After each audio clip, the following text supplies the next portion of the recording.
You won't be seeing any Inkworks holiday gifting videos this season.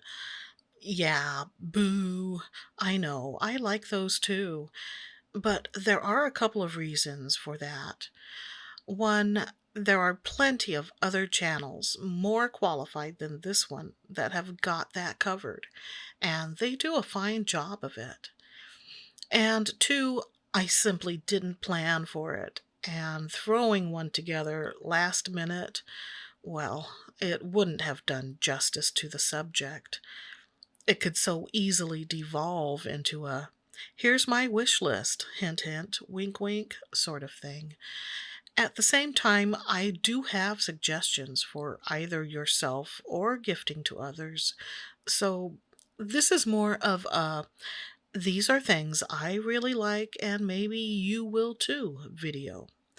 So keep in mind, these are some of my favorite watercolor things as of December 2020. This first item is a porcelain mixing palette in a flower shape. It has 7 wells, and this one came through Amazon. I don't recall the exact price, and I believe there's a larger version of this design that has 9 wells. Of course, there are other shapes and sizes available that mostly fall in the $10 to $20 range. The bottom of mine is a little rough. It's not entirely glazed, which is why I applied peel and stick felt rounds, so it wouldn't scratch my work surface or make that annoying scrapey sound. This is something that, if you already have one, it would be great to have a second or a third. Look at that paint. It doesn't bead, not like some other surfaces.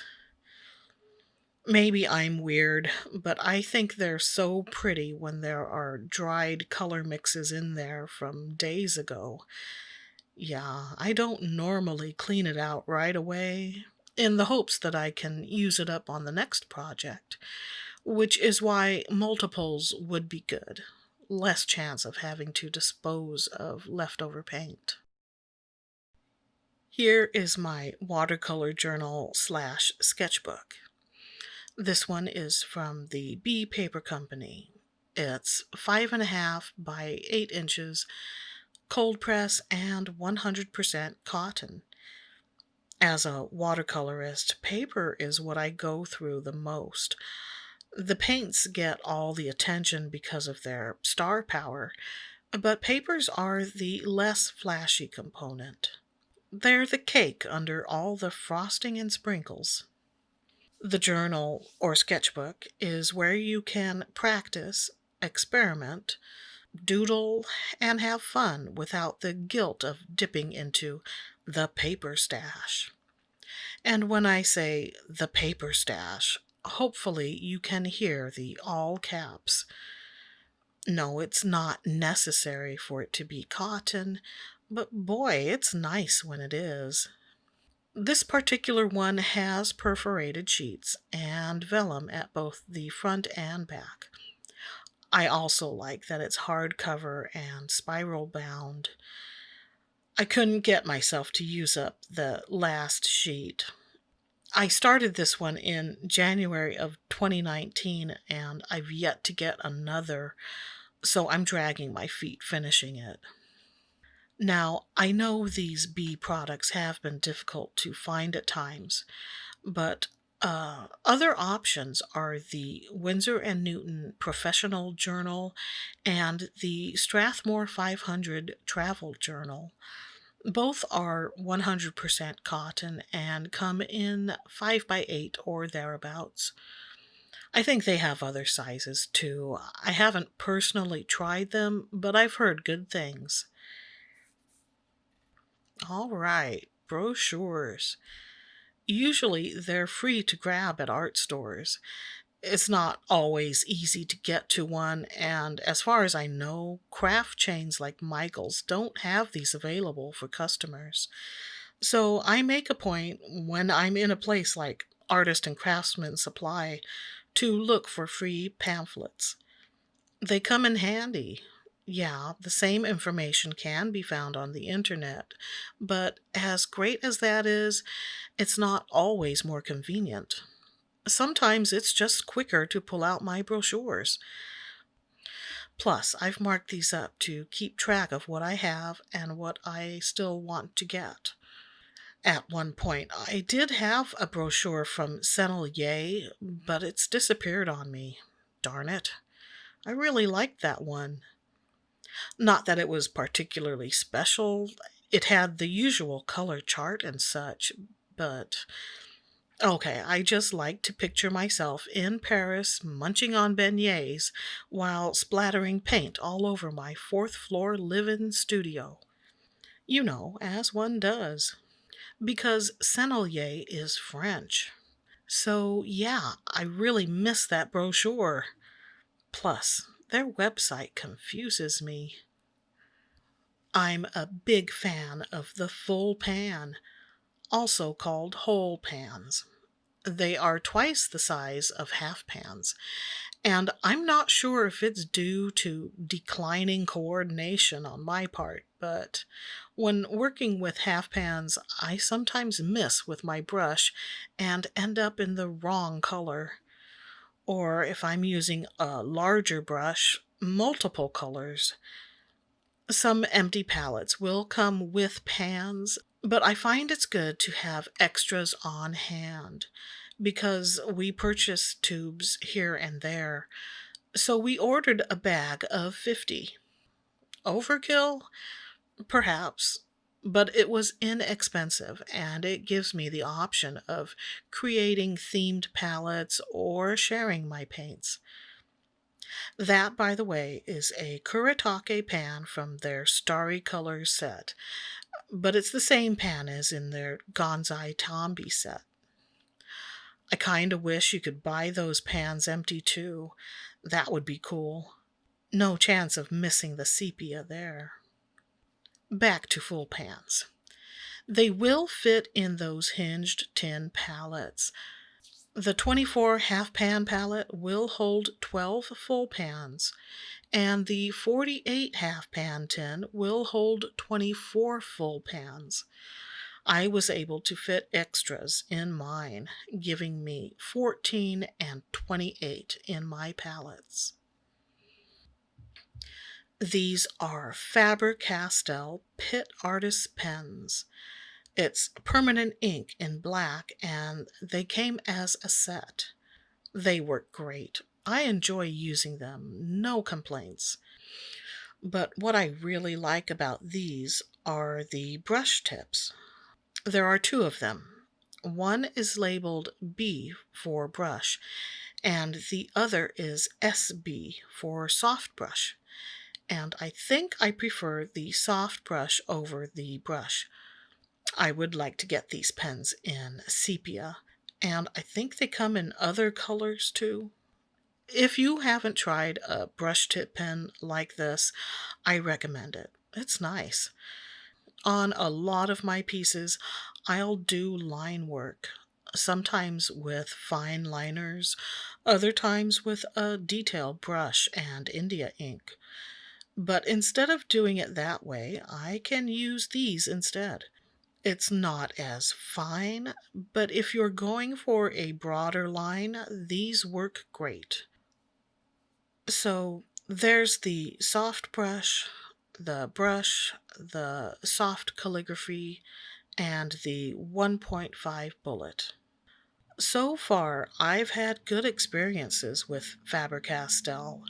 I also have their set of 12 Polychromos color pencils, and I'm pleased with those. I'm really glad I got that set. So I'm high on the Faber-Castell brand at the moment. Before I got these PITT pens, I relied a lot on the Sakura Pigma Micron fine liners. They are very popular, and I've been using them for forever. They're great. I still love them, but I'm currently infatuated with the Faber-Castell pens, and that's why those are featured on this list of favorite things. But I couldn't resist pulling these out and showing what these look like. There are other sizes, but I don't generally use the finest ones like the 005 or the 01. That's a little too fine for me, especially if I'm working on cold press watercolor paper. That's a little too rough for those fine pens. An LED light pad. It's powered by USB. Just plug it into a USB port. The way I've been using it, I plug it into my keyboard. It comes with a couple of plastic clips to attach your project. I prefer to use a few small pieces of masking tape instead, but clips are handy for one purpose or another, so I keep these on hand. Also included was a felt pouch, or wallet, I think they called it, to keep the pad protected. I didn't think I needed one. I didn't even realize they made these things. Whenever I needed to trace my artwork, a window did the job. But this is better. I can use it day or night while sitting down, and it's thin and lightweight. I can use up to a 9 by 12 sheet of paper, and I've used 90-pound drawing paper with 140-pound watercolor paper, and it was no problem. The lines were visible, and it worked very well. I often hear people talk about how versatile round brushes are, that all you need is like one, maybe two round brushes, and you're good. I'm sure that's true in many cases, but not everyone paints the same way. And not everyone uses the same style or technique. Personally, I really enjoy using flat brushes. I've just gotten this one, my first from the Aqua Elite line, a half-inch stroke. I haven't used it yet, but I'm excited to try it out. This bigger one is from the Neptune line. Neptune brushes are what I've been using mostly these days. I really like them. They're very good brushes. These are all by Princeton, by the way. The ones I was using before any of these were from the Real Value line, which is their budget series.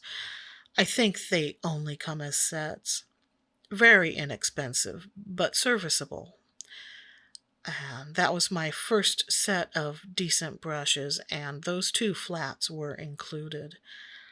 To show an example of why I like flats, here's a painting I did a while back.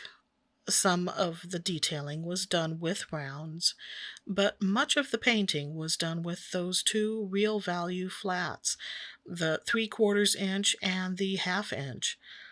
I like the look of the strokes you get with flats. The blocky, chisely look really appeals to me. This 3/4 flat Neptune was used on all 6 parts of my House of Scares project. I used it to create the mottled backgrounds on those pieces. I'd like to get a 1/4 inch and maybe even a mottler eventually. And this is my brush drying rack. I have a relative that has the tools and know-how to put together wood projects. So I specifically requested, can you please make a simple stand that I can put my wet brushes on so they can dry at an angle?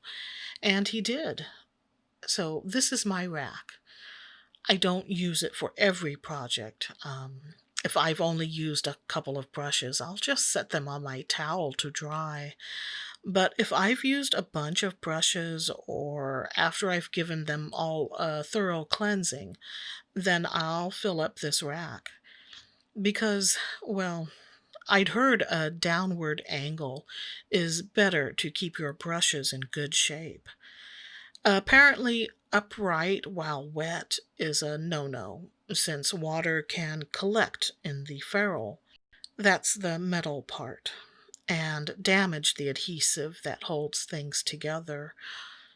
I don't know. I haven't tested these claims, but I'm going to take their word for it because I can't afford to replace my brushes if the bristles fall out due to poor maintenance.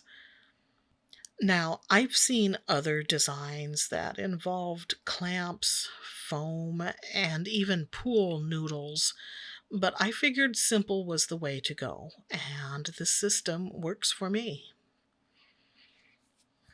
I'm happy to share a few of my favorite watercolor things. They aren't necessarily must haves, but they're things I enjoy having and using with my watercoloring. Maybe it gave you ideas for yourself or for someone else. In any case, links are in the description for the curious, except for the brush rack. That's what's called OAK, one of a kind. Until next time, stay artsy, mon amis.